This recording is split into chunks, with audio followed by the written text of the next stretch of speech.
Hello guys, welcome to Tech Tricks tutorial. In today's video, I will show you how to make a low-quality video into a high-quality video in CapCut. First, open CapCut and import your video by tapping on the New Project button. Select your video from your phone and add it to the timeline. Next, go to the Filters tab and choose any filter you like to enhance the overall look of your video. Once you've applied the filter, go to the Adjust tab. In the Adjust tab, set the brilliance to 5 and the sharpness to 30. These settings will improve the brightness and clarity of your video.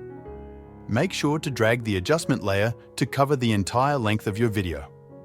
After adjusting the brilliance and sharpness, it's time to export your video. Tap on the Export button at the top right corner of the screen.